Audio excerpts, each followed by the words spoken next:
See your face in the crowd, but you don't seem so far away. Nothing between us is empty space, empty space. Even when the music is loud, I'd rather be no other place. Here with you now, here with you now.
Hello, everybody. Welcome back to our second match of Due Process League on this fine day. It is a Saturday, and earlier today we saw SPG Sanctus Palma Granada versus our Aardvarks, and now we're on to the second match of the day, which is Flatline versus LCG.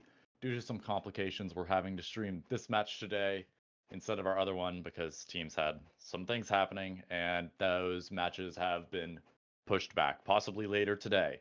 So today, as I just said, we have Flatline and LCG. We have the powerhouse of Due Process League right now, Flatline, versus the residing German team LCG. I've honestly got to go with Flatline for this one. What do you think, Byakko? Yeah, Flatline as well. They've been crisp. They've been precise. Their gameplay is second to none right now in the league. And I mean, and it's not to take credit away from LCG. It's just that, this is kind of the team to beat right now that they're up against. We could see an upset. You never know, but it's going to be a rough road for them ahead. So good match either way. Definitely there. If they can turn around and get the momentum in the beginning, Flatline's going to have a rough time. But if they just give up those first few rounds, Flatline's going to steamroll them, I feel. Very much so. So just looks like all teams are in. Just waiting for that match to get the go ahead, and we'll be underway here shortly. We'll definitely see how these teams utilize the new vertical play that's been introduced with all these new maps. We saw earlier today on some certain kill house layouts, there were very good sniping spots and lines of sight because of those verticalities and windows. And I want to see if either of these two teams, Flatline and LCG, can take advantage of that and maybe get some free picks or introduce some new strategies and see what the league likes.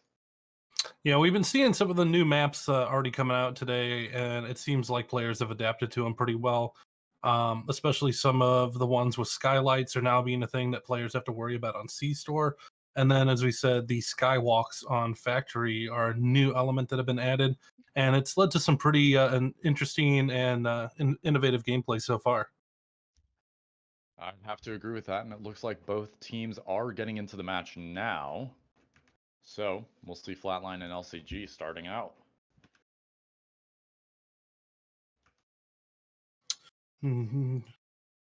Jumping right in here. Quick and ready to go. I'm looking forward to this match. I hope you are too. I am definitely looking forward to it. I mean, Flatline just has bullet precision at this point. They know what they're doing. They've locked it down. But if any team can figure them out, it'd be the end. Flatline could drop in the ratings or in the bracket if any team figures out how they play specifically. Because I feel like each team, well, they haven't trained specifically for each of their styles. They've definitely put in the effort to try to get that team chemistry going, because that's important in every team. Besides just personal skill, you need to mesh with the team in order to be able to get rounds off and such like that. Very much so. And like with any game, there's always a paper, rock, scissors sort of mentality of how you can beat a team. If they're playing off of pure aiming ability, you just need to out strategize them and things like that. But as we've seen, Flatline so far is very well rounded. Their aiming is top notch. Their teamwork is very good, and their strategizing is second to none. So that's why they're up there at the top right now. We are going to see a factory map, actually seeming mostly south side factory. We do see a fan on this long hallway right here on the north side of the map, and it seems that Flatline wants to go for their economy play, meaning they don't want to use explosives here. They want to go for a storage push. They want to take that green door and put as much pressure on the other team as possible and sort of like take map ground from them, take that advantage of having more map space to work with and being able to rotate. I'm not sure if they're going to be using any smokes here, maybe one in storage as they push through the docks, but they don't seem particularly concerned with power, and with how the defenders are positioned, they're not spread out. They are set up for trades, and it seems like they know how to counter Flatline in these gunfights already. We'll see about this on the side of strategy, though, as it looks like Flatline's getting ready to move in, completely avoiding Fan. It will be Grahamstall with the mop, watching Fan, but again, it doesn't look like there's going to be much attempt to push through on that Fan side. We got Mackey's waiting in the back line. He's just trying to do a little jump spotting, it appears, as that push comes into storage at this time. And this is a very good position right now for LCG. They could counter this attack very, very well here. They've got the guns in place to do it. Lando, I mean, he can lay down some fire right here as soon as they come through that doorway, and we're going to see that here momentarily. There goes the flash, though. Pulls him off of that spot. Very good use of utility right now. Even the limited amount that they've brought into this Flatline of gaining a little bit of ground. They're getting their angles set up, and they're just making sure right now no push comes in from Toxic where El Pablo is. We'll see what happens here. There, oh, he's been spotted out by Joshua. Fight is breaking out, and Pablo cannot get out of there. Joshua just drops him in an instant. So that's going to be the first man down there for LCG. They're going to have to reorganize and reinsert themselves into the situation as Lando now goes down. This double flank position comes down. There comes a big blap, though, from Cohen. He's going to get that kill, but then he's now just going to get traded out instantly. It's all members down for LCG and only one member down for Flatline. I mean, this is what we were talking about. Just clean, precise execution into the site. And it was basically a single shotgun blast that took down Joshua, and that was it. Very smart execute from Flatline. They definitely used their utility well, because we did see a player on that dock holding somewhat of a head glitch onto the storage position, but we also saw the Toxic push. When they pushed through Toxic, they took out the fan so more people could come through. That just gave them even more map control, like I mentioned earlier, and they just kind of forced all the defenders into one area where they could take easy gunfights and, you know, just win the round. Flatline, pretty strong start if I have to say the least. Yeah, bringing the Tars in, they were very well ranged for this map, and as you can see, like with that first kill on El Pablo, just no shots being missed. El Pablo tried to get out of there, tried to save himself, and just, you know, a single burst of fire took him down. And that just shows you the gunplay that you're going to have to deal with when facing Flatline. I mean, Flatline definitely has the gunpowder to win this. They have the strategies, they have the gunfights down, but LCG still has the potential behind this. I mean, as much as I'd like to say Flatline's going to win this, LCG always has the chance to bring it back. Being the underdog in a league like this, I mean, the opportunities are endless at this point, and we are going to see a interesting, more north-sided C-store here. There is a breach on the bathroom and storefront possible, but most of the entry points are on the north side, so we might see LCG on the defense go for some heavy barbed wire here. And it looks like that's going to be the case. They want to barbed wire that arcade to storage. They want to keep control of power, because it doesn't seem like Flatline went for that last round. They might be planning to take it this round. Flatline is concerned about those storefront players, though. Only a single entry point in the teller, so there's no way to really flank that, and it's a very centralized entrance. So I don't expect we'll see any push to open up shutters by, you know, a flanking group of members here on the Flatline side. It should just be a pretty straightforward push from wherever they choose, and it looks like it will be a breach onto windows. There is what they're kind of marking out at this time. So bomb in a very vulnerable position. You know, we oftentimes see the barbed wire getting deployed to block off that push, but it doesn't look like it's been marked off right now. I think LCG are giving them the benefit of the doubt that they'll be able to push in, but then get countered, and that's probably going to lead to an auto shotty. I would say either in bathroom or arcade would be my usual guess for that. Keep in mind, that bomb is actually really good cover, and it seems like they do have a player playing around that general area. They want to try to force Flatline to go onto one side of storefront where they can just funnel them. And in this game, if you can funnel a team into one area, if you've got Molotovs or even just two players there, you can take advantage there, because you know where they are, and they are kind of just stuck pushing it. So here we go. We're going to see Executioner maybe coming in on a freezer flank late into the round.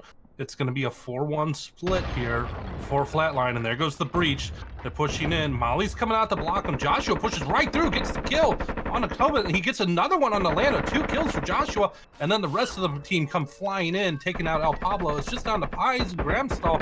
Gramstall is being pinned into the corner. He's going to go and try and get to the diffuser. Gets that kill, stops it with just like a millisecond left to go, but it's a 1v4. He's getting pinned into that corner. He gets another kill. Finally neutralized out by Vulpes, and that'll be the round there for Flatline. Again, another round where they only lose, well, this time 2 players, and just absolutely just mauled the bomb site with brute force. And, you know, this is a perfect strategy when you have that health advantage as the attacking side.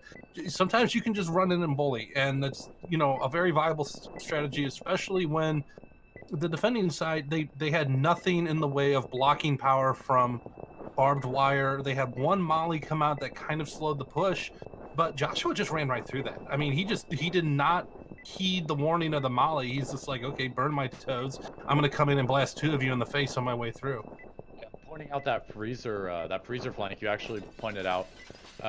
When they pushed in through freezer and arcade, it was a 1-4 split, and Pays was forced to pick between helping his team in a 4-on-4 and trying to give them man advantage, or going for a risky 1-on-1 on that flank.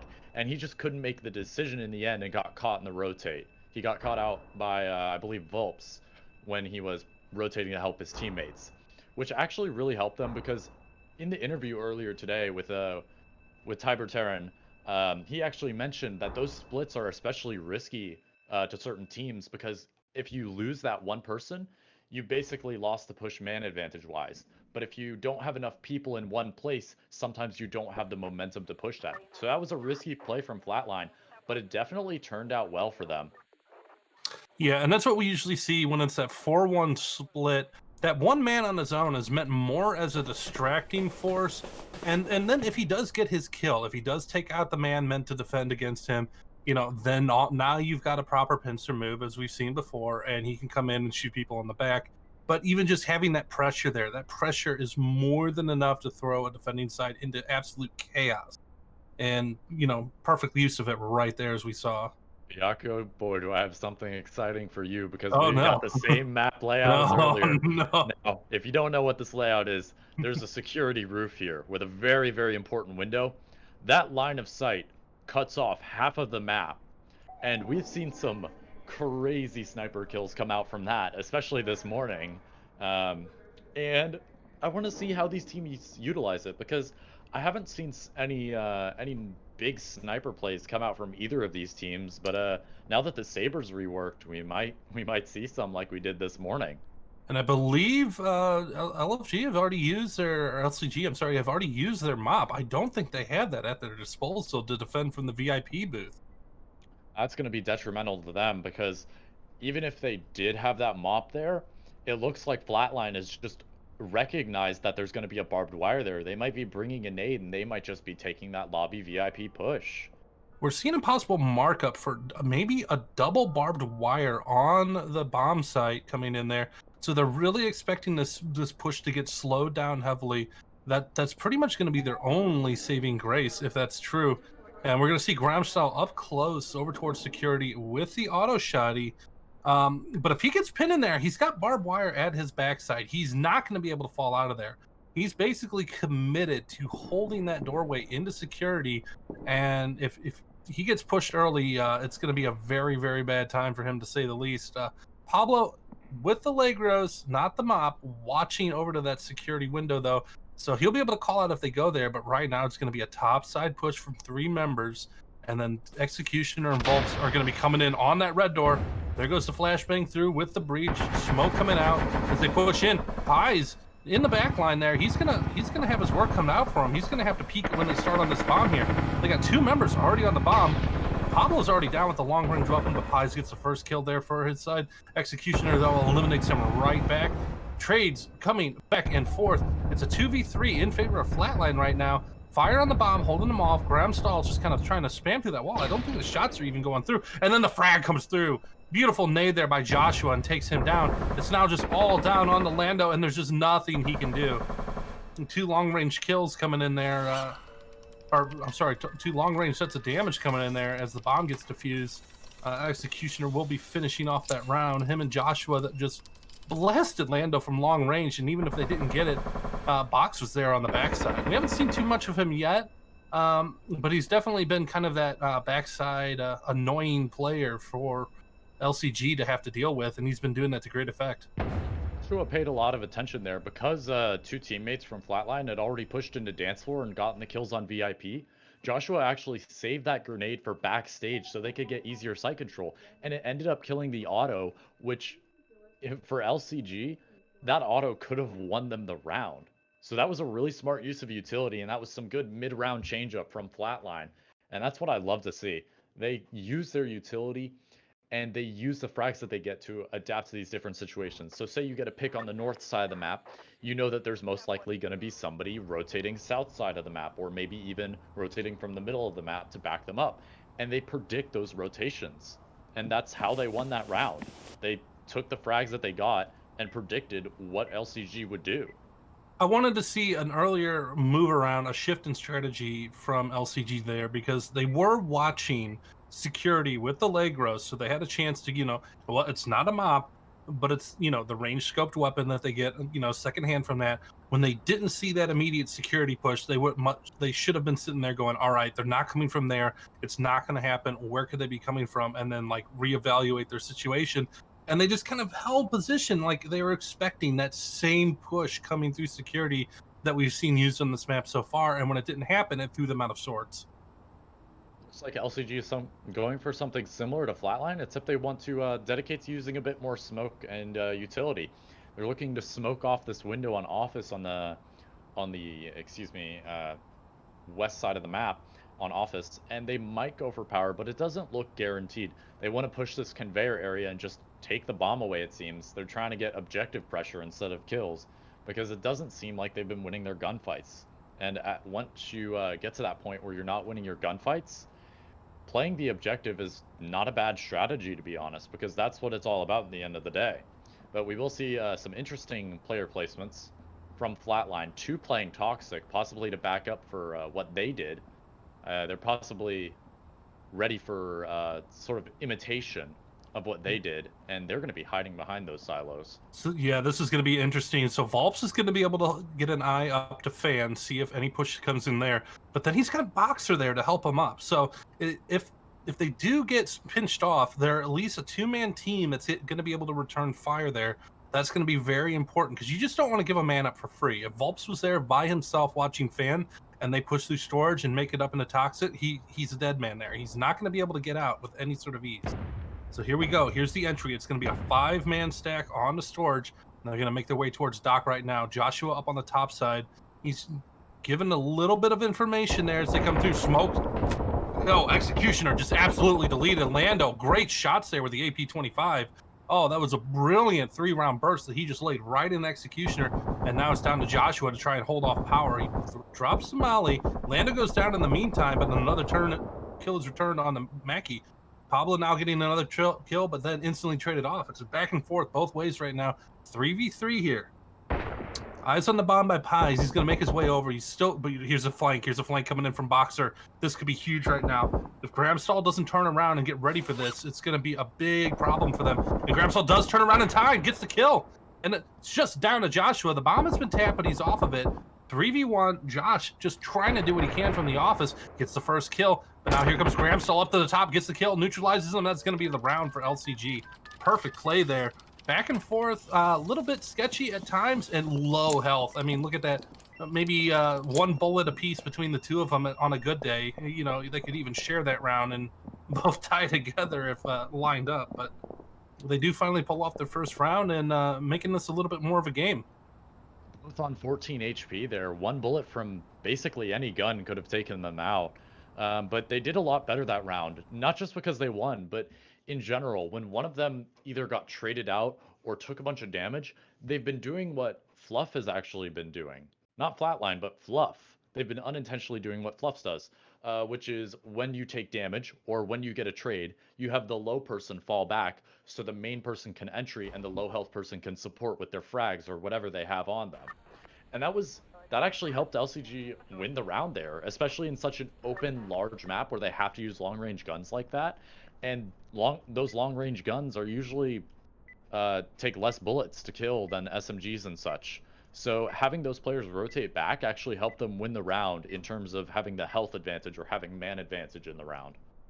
We definitely would have seen a change if Boxer got that flank off, but still. I'm impressed with some of the fire that we've seen coming out of the AP-25s. Lando had a decent medium range engagement at a tough angle on Executioner and just ripped his head right off. I mean, it looked like a 3-round burst, and Executioner was down, sitting there going, what the heck hit me? And Lando, traded off right after that, but it started them off on the right foot. It took one of those guys out of office and gave them room to breathe, and that's what helped out that round. and then Gramstall turning around as that flank from Boxer came in. If Boxer had gotten that kill and won it, now all of a sudden, not only the player numbers have shifted, but you've got a flank. You've got that flank coming in from the defending side. There's no way they get that bomb defuse off at that point.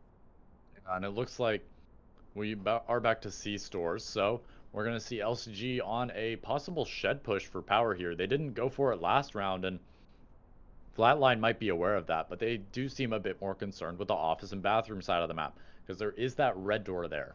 They're only going to put one player, though. Interesting, for how much concern they put into it. And only one player on storage, which we'll see how that turns out for them, because LCG, they seem dedicated to this power play. They wanted to hit the power and go straight to site. Mackie, he might rotate in with the auto shot, it seems, but we'll see what work he can do. So there's going to be the door charge up on Shed.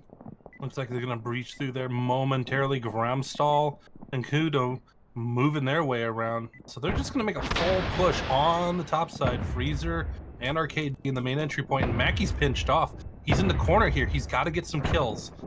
If he just gets traded off and he falls back. Very smart move there. He just knew he was completely outnumbered. So we got still 5 men up there. No damage really dealt out at this point. Pablo peeking around. Him and Mackie could have a shotgun engagement here. We'll see how that turns out. Wallbang come through from Joshua, though, I believe. And now it's Lando going down. Pies is the next one to engage on an Executioner. Mackie kills out Pablo. And this is a very, very clean hold right now coming in. Paz is down, and it's just going to be all down on the Gramstall. He's up in office trying to get an engagement, manages one kill, but I don't know if he's going to have a easy time here with 4 members left alive. A little bit of damage on the one of them as he engages on the Boxer here, taking the peek, gets 1 kill, but he's got one shot left in him right now before he goes down. I could see Gramstall trying to save here, and no, he's not. Volps is just going to sit there, hold the tight angle in that doorway, and get the kill. 4-1, it's going to be game point here for Flatline. That was a pretty interesting round from Flatline. We saw Executioner get 2 kills with a shotgun, and I feel like LCG was trying to make a bit of a distraction there. Instead of just going straight for that power box, they kind of stalled out an arcade, which if Executioner didn't play that correctly, he might have rotated out at that sign, but he seemed dedicated to playing that power box, and his team wanted him to. So he stuck to it, and he ended up with 2 kills in the round, which kind of gave Flatline the round. It gave them the opportunity to start playing a little bit more aggressive once they had the chance to clean up. Yeah, and one of the things we saw there is it looked like LCG were hoping to get, a few picks early on. And once it was clear which side of the map they were pushing from, it probably was a call from Gramstall. He's like, hey, they're all here. He fell out of there, and then all they had to do was hold angles. They just didn't give up any, free kills and free damage there. They held their tight angles, chipped away at them until, the round was theirs.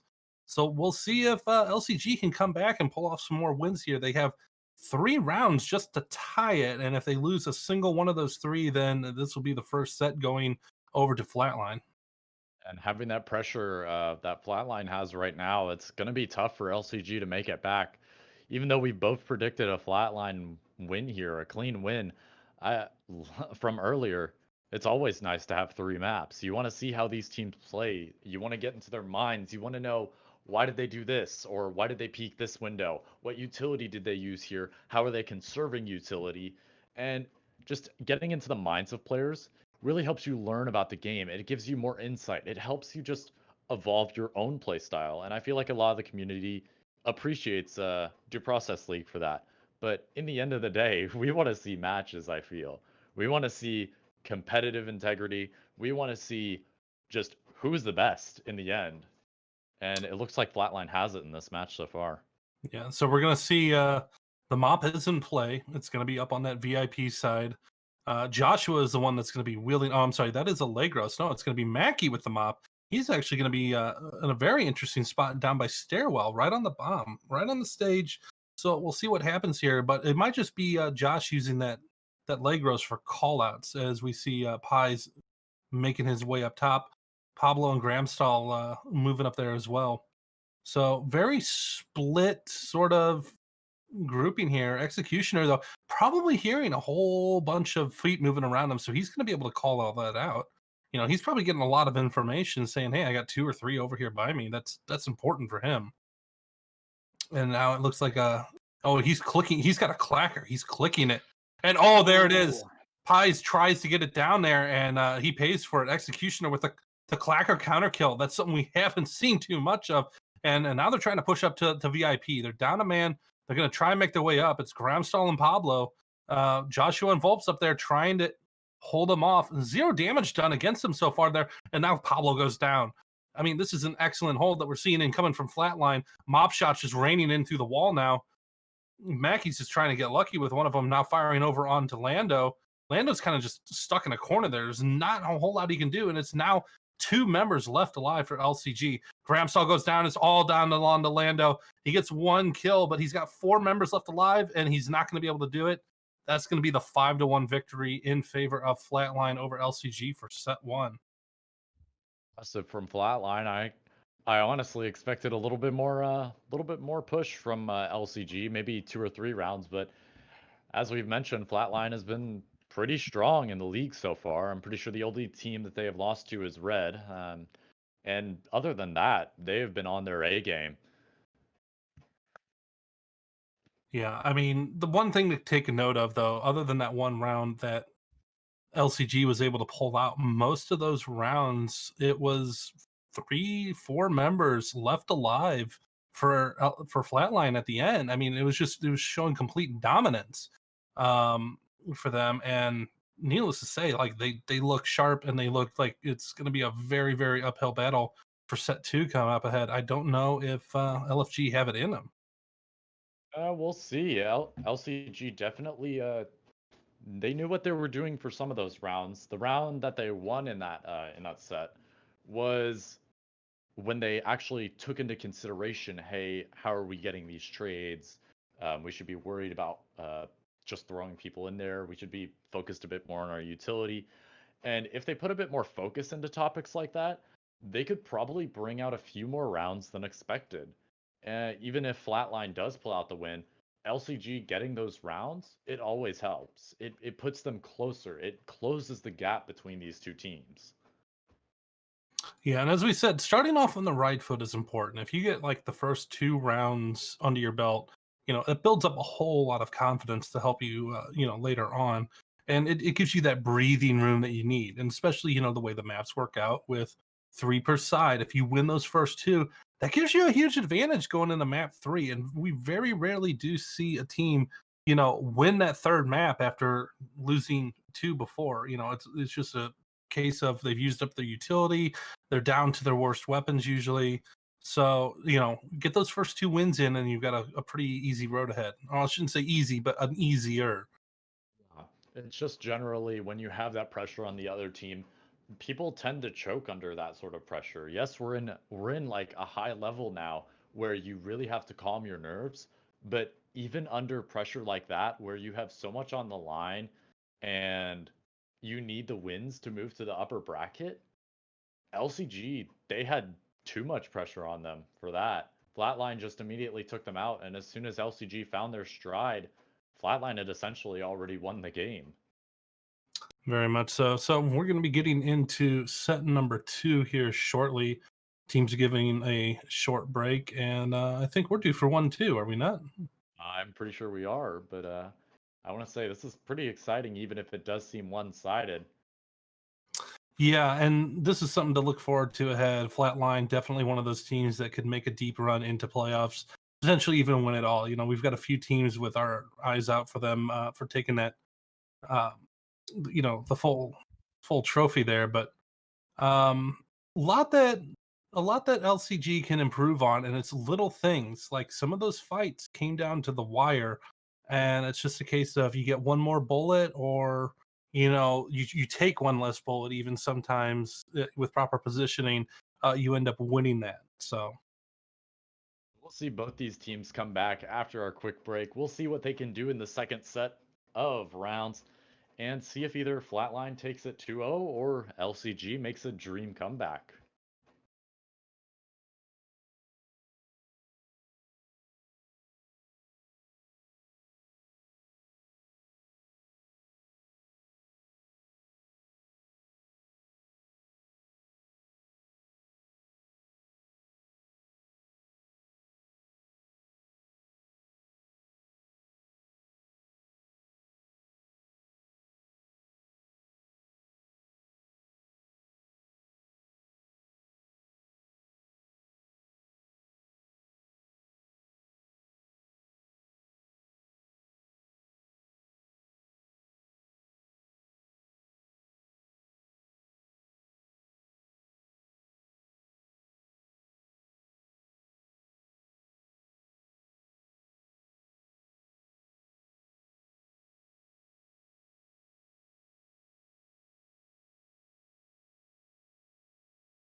Welcome back, everybody. This is going to be set 2 of Flatline versus LCG. We saw Flatline take the first set 5-1.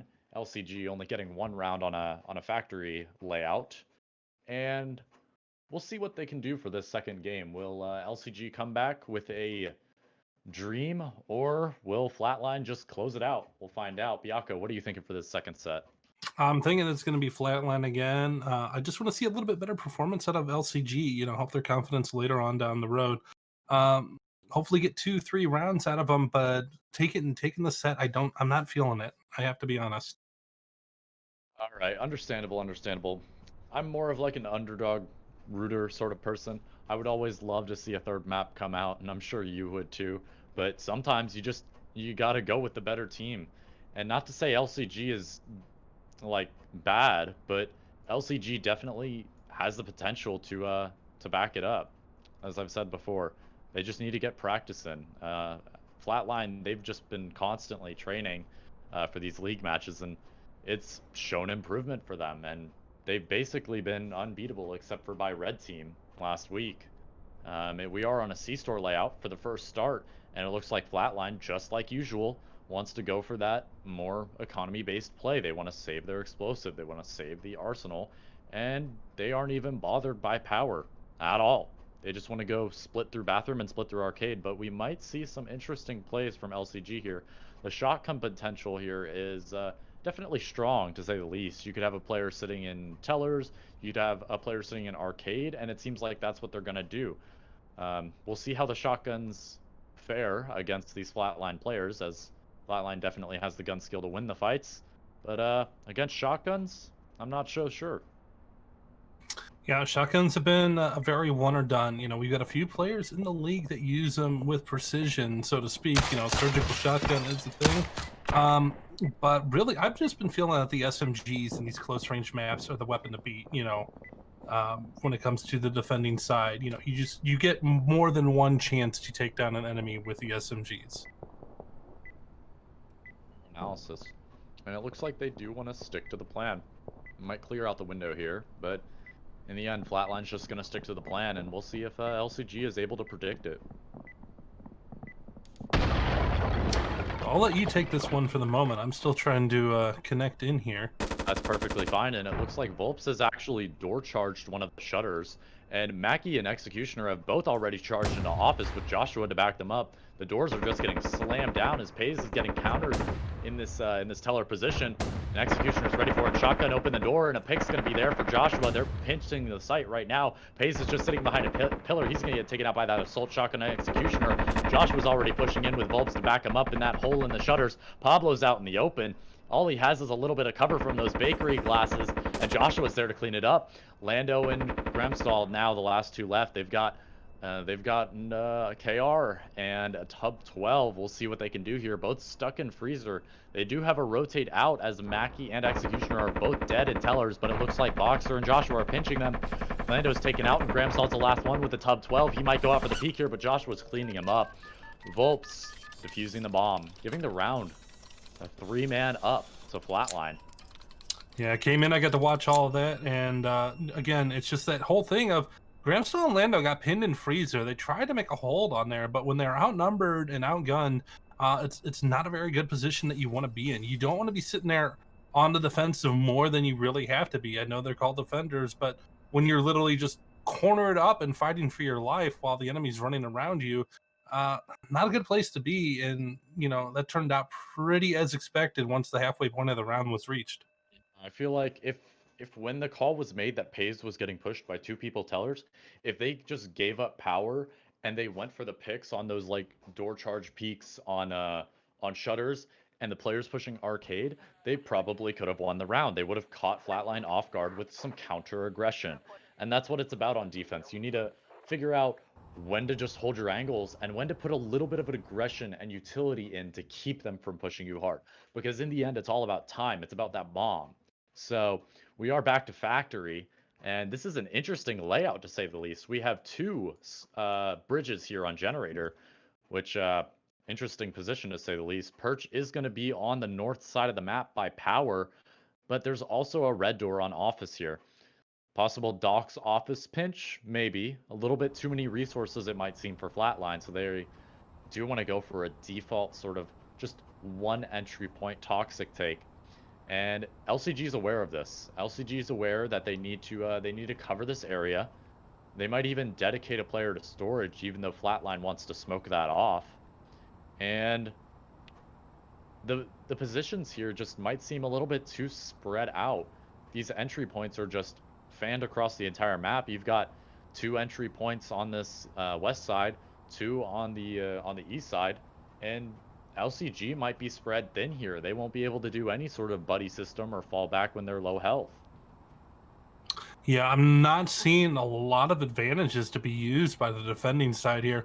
There's a few angles that they can take. It looks like they are going to maybe place a long-range weapon up in perch there, watching down the storage. But again, if that smoke goes out, we're going to see Flatline be able to take their way up to generator pretty quickly. Now, that is still exposed from perch.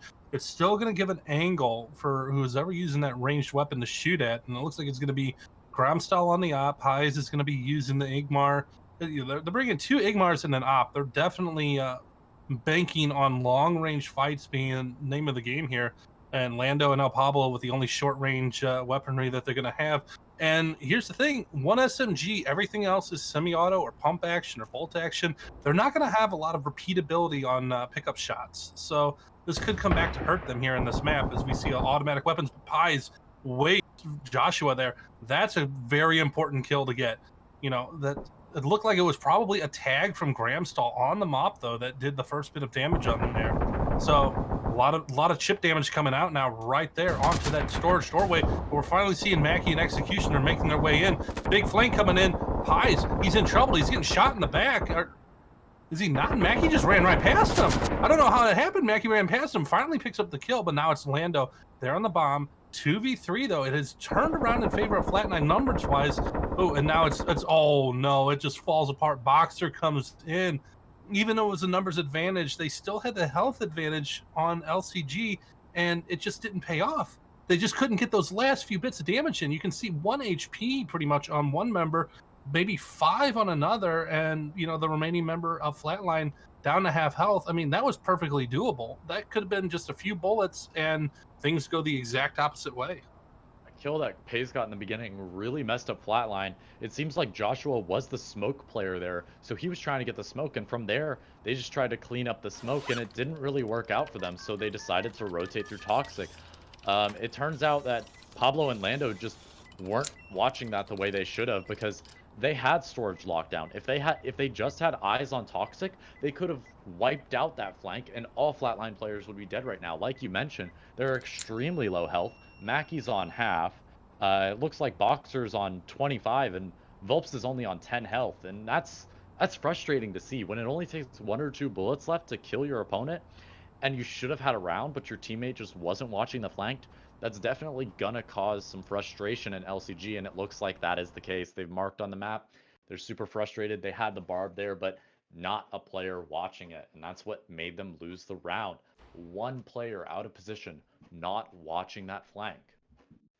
Yeah, and it looked like Pies had a very, very good chance to get a kill there from his spot up on the catwalks, but he just didn't notice the player ran right around, and I think it was Executioner just turned around and just destroyed him for a free kill, essentially. And you know that could have been a game changer. There's about 5 moments in that entire map where if 1 extra bullet hits in the right spot, all of a sudden it's thrown things over into the favor of LCG.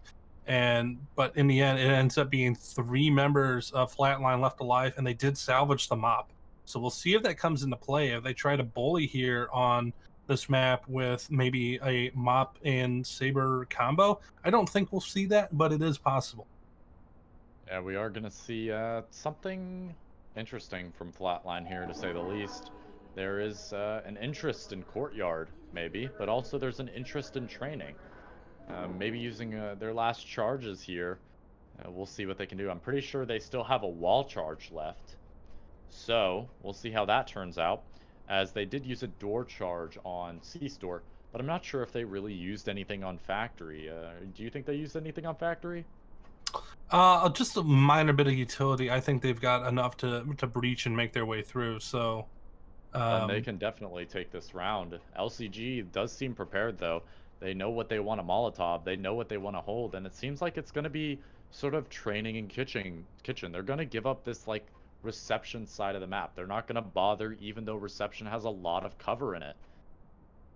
And we already see one player hallway. Very interesting map design here. Like reception, it is a threat, but I don't think we're going to see that because just the way everything gets choked down.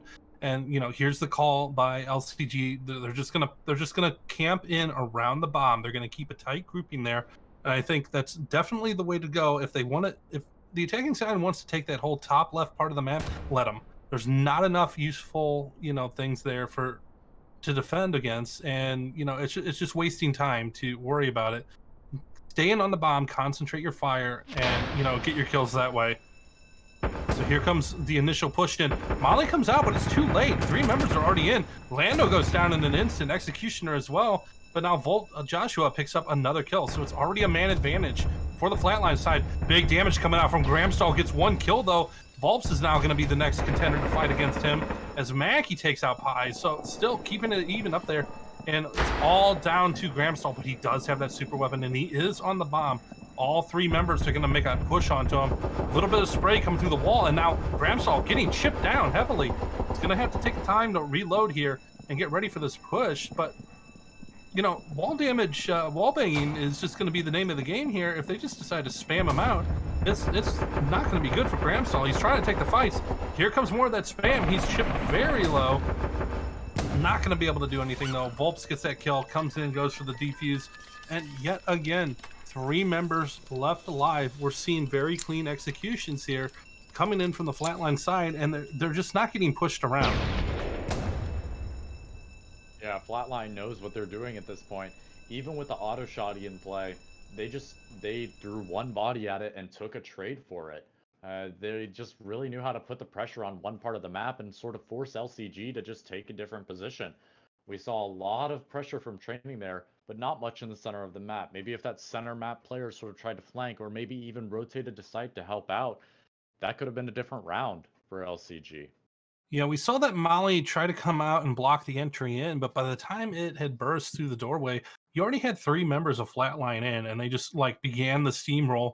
They had, they gained the ground that they wanted for entry, and all they had to do was hold it just long enough for that Molly to burn out and their 2 teammates to come in. So not something you want to see. If you're going to throw that Molly, it's got to be in a spot where it's actually going to do damage and keep them out, ahead of time. If you let 3 guys in before the Molly even blooms, then it's not going to be a very good use of that utility at all. We are back to C-Store, though, with that interesting teller position. I feel like that teller position is really sort of the center point of the map, even though it's not technically in the center. Freezer is, and so is Power. That teller position is really powerful, especially with the teller hole there that you can shoot through. The bomb just being in just an interesting position for both teams, to be honest, because while you can sort of hold the bomb with that bullet hole on tellers, there's also the potential to hold it from freezer or even just back storefront. There's always that potential to hold it from a different angle. Even if bomb has cover, there's just some interesting angles that you can get onto it, say from the southeast side of storefront, or even the southwest side of storefront. You have all these interesting angles onto the bomb, and you just can do so much with that. It's all objective based in the end, and kills just help them get closer and closer to it. LCG does seem aware that there is going to be some heavy barbed wire, but it seems they're predicting it in the wrong places. There's going to be barbed on that arcade and bathroom position. It doesn't seem like Flatline wants to really dedicate anybody to freezer or a full team. They just kind of want to go in and out. They don't want to stick to it too much. Yeah, very spread out here for the defending side Flatline. But they've opted for a lot of SMGs and shotguns, close range weaponry. One rifle though on Boxer though could be a big damage dealer here. So we're gonna see this push coming in from the south side. There's a breach, and instantly you see the collapse. You see all the guns getting in the range. They let Pablo go through. Then Mackie takes him out from behind. Kills coming in fast. All the entry is blocked off by a Molly, so we're going to have to wait for that. Pies and Flecken, the only two left alive. A little bit of damage on one of them already, and they got 4 members that they have to face down. And now it's just turning into a window battle. They're just trying to peek corners on that window and get what shots they can. But I mean, there's just no way in for them right now. Executioner's just running around on the backside. He's probably not going to be able to see a whole lot of action up there. So here we go. Entry in. 1 kill comes out on a boxer. It's a 2v3 now. See that frag go out. Mackie makes his way out of there. Executioner, though, takes up his place in the corner and then comes around for the double kill. Mackie and Executioner just team up right there with the shotguns, blap, blap, and the round is over.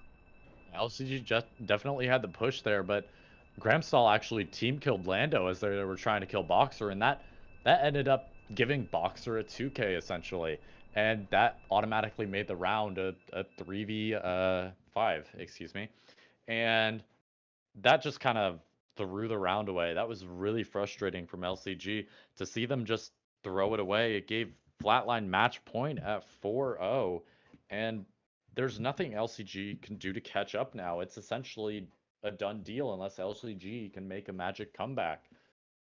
Yeah, 4 consecutive rounds is not something I believe we've seen so far. I mean, they can make it interesting or not. I mean, we'll have to see here as we head over to Factory. And you know, previous time this was played, I believe it was the attacking side that won. I mean, not that sides matter right now without Flatline playing. It's more of will the Flatline side win? Yeah, we'll see if LCG takes the advantage of what they did earlier, especially with that smoke play to just push straight onto the bomb. It seems like Flatline doesn't seem to care about Toxic. They just want to barb it and leave it, just like LCG did. But they might also make the mistake of not having a player watching that smoke. If you don't have somebody watching that smoke, you can just daze right through it, and you get free kills, just like what Mackie did. He pushed up to Perch and got a free kill on Pays because nobody was paying attention to the smoke on Toxic. Everybody thought it was just going to be a useless layout.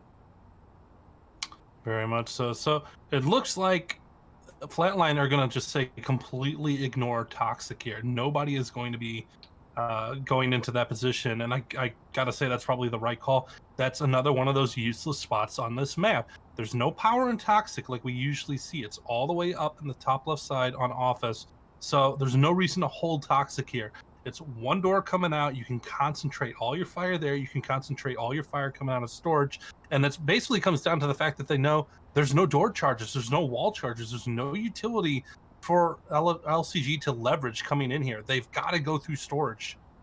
Take note, there's actually going to be a player in the truck here at Docks. Something we don't really see in the league, but maybe there'll be a play out of it. It is Mackie with the mop.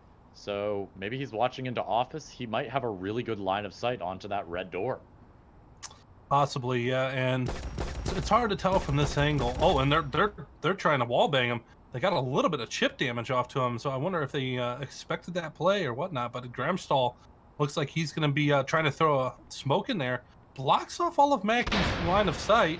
So, and here comes that push on the top side. I was wrong. They did have 1 wall charge left, mollied out. So Executioner has his work cut out for him as 4 members of LCG are going to be pushing in on him. But the rest of the team is all kind of backed off. They're just holding on to where that bomb is, save for Mackie, who's peeking into the door. And I do think he does have an angle. Here comes the push. All 4 members running in. Executioner at power. Throws a molly out there, so a little bit of burn damage. And oh no, the frag goes off. Pablo taken out by Pies. It's not a good look there for him. And now Flecken is also going to go down. 2 members, already 3 now, down for LCG. This round is going south fast for them. And we are looking at a possible 5-0 likely to come in here for Flatline. It's just Pies there. Gramstall's trying to rotate around, see what he can do. Pies is taken out in the meantime, though. Mackie just comes over with a mop and just decks him. 0 chance there for him, and it's all down onto Gramstall. He does have the Saber, but I don't think he's going to be able to take out 4 members, even with their low health at this point. So Boxer is going to be the line of fire here. Gets 1 more kill. So Gramstall holding in there, down to half health. He could still do this, but Mackie's got the mop trained on that door. This is going to be the shot here. Mackie, he's got to make it, and he does. That's going to be it. 5-0 for Flatline, and they're going to celebrate with all the team killing they can possibly get their hands on. And there goes Mackie running in for the toxic death as well. All of them go down. Yeah, 2-0 fashion for Flatline. I'm not impressed, but also I expected a little bit more from LCG. I feel like they had the potential there. They just didn't coordinate as well as they could have. And Flatline took advantage of that. They waited for those smokes to fade and used their utility to stall them out. They had that superior angles on them and just knew where their teammates were. LCG, we saw 2 team kills in that second set alone. And that really hurt them. That gave up the man advantage immediately. That gave Flatline the round essentially because you lost the trades. And I think the one on that final map basically came down to communication. Pies threw a frag grenade and somehow no call out for that frag coming out, and El Pablo walked right over it and just died for no reason essentially. And you cannot have that happening if you want to be winning these games. Yeah, but we do see Flatline take it out in a 2-0 fashion, taking both sets. No third map for LCG. Somewhat disappointing, as I would like to root for the underdogs, but Flatline have just been looking strong for the most part. And I wouldn't even say just the fact that it was a 2-0. It was a definitive 2-0. We saw 5-1, 5-0. And on many of those rounds, we were seeing 3 or 4 members of Flatline left alive. And just simply put, I mean, that's dominance right there. That's just pure, plain simple dominance. They had full control of the game from the get-go. Yeah, Flatline knew what they were doing. They came into this. They may have even studied uh, what LCG had been playing like because they just didn't seem coordinated. Flatline just was honestly playing it like a pug. They got the free kills and maybe some utility here and there and maybe a Molotov here or there, but there was almost no power play at all. It was all just gunfights and maybe 1 or 2 Molotovs for them. They just We kind did of ran around.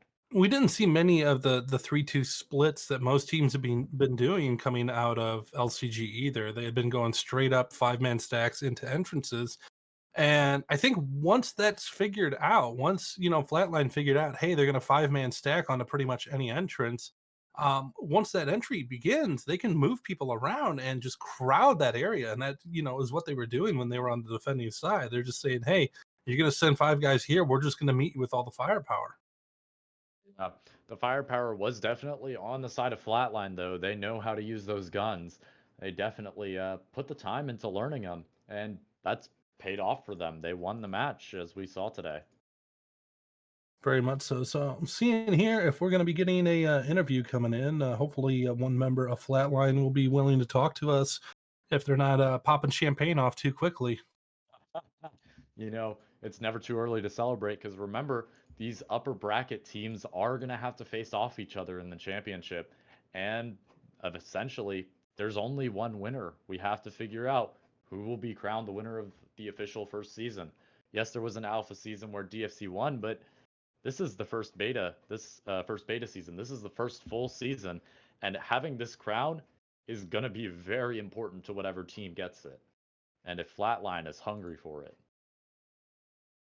Very much so. So still waiting on that information. Hopefully here. So what would you think as far as Flatline goes if they make it into not if they make it to, but in the championships? How deep of a run do you expect them to go?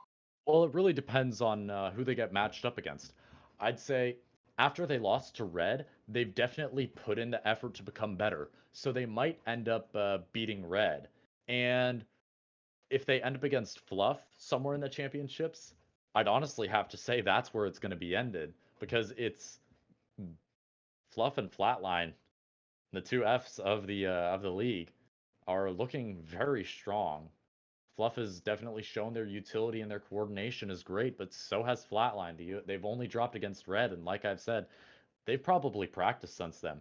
They have probably studied their opponents, and they want to know how to play better. They're dedicated to playing better. So, in the end, if I had to go with a position, I would say they're probably going to end up in the semis and get taken out in third or possibly even fourth place. All right. So it looks like we have Volps here for an interview post match. So let's get into that. Well, you're wrong, Addax, for going all the way, first of all. Second of all, thanks for letting me hear, we're just having a good time playing the game. Glad to hear that. Anything special about this game that you noticed? Like, did your team do anything different, or was it just a pub to you guys? Oh, you go in a game like this, you never want to play like it's a pub. It doesn't matter who you're playing. You want to have respect for who you're playing against. You don't want to go out there and fuck around. But we all did real good. It was a good game. Everybody did what they were supposed to do. It was a good time. Well, that's good to hear. I don't really have many questions. That was a really good match from you guys. Byakko, do you have anything to ask? So I did notice that you guys seem to have like a set line of who goes in first. It seemed like Executioner was usually trying to be your entry fragger, and then it always seemed like Boxer was the one bringing up the flank. You always seem to be, your backup plan, and that came out a few times where he just swooped in and got a 3K on one of those rounds very nicely. But is that a thing that you do? Do you have this kind of set order of, hey, this person goes in first, second, third, and so on? Well, yes and no. See, the thing about Flatline is, every single member of Flatline can do any role at any point and any time with any weapon. So when it comes to planning, which that gives us great flexibility, right? Because it doesn't matter to us who goes through the door when. Kind of organically, the order just sort of comes to fruition. But anybody can do anything, and that's what makes us so strong. So if XE happened to feel a little bit more aggressive today and went through the door first every time, then that doesn't mean that's going to happen every game. Because again, our players can do that. Good to know. So yeah, again, congratulations on that win, and Oh, thank you. do hope to see that deep run into the playoffs coming up. Absolutely. It's always exciting to see a team push to the end, and I think that's it. If Byakko doesn't have any more questions. No, I think we're good here. And again, thank you for the interview. Oh yeah, thank you. No, that was great. Yeah. It was a great GG match. to LCG, and thanks everybody for watching. But I think that is going to wrap it up. We may have a match played later today due to a reschedule. But other than that, that was Flatline versus LCG, ladies and gentlemen. We did see Flatline take it 2-0 in the sets, doing a 5-1 and a 5-0. Pretty impressive from them. Maybe we'll see some comeback from LCG against the teams they'll be facing. But it seems Flatline really wants to push this to the end. Other than that, I don't have any closing remarks. Byakko, do you have anything to say before we cut off? No, nothing at this time other than thank you to everyone for watching, and we will catch you again soon. Thank you, everybody, for stopping by. And this was Flatline versus LCG. We will see you all soon with some more Due Process League games. Thank you.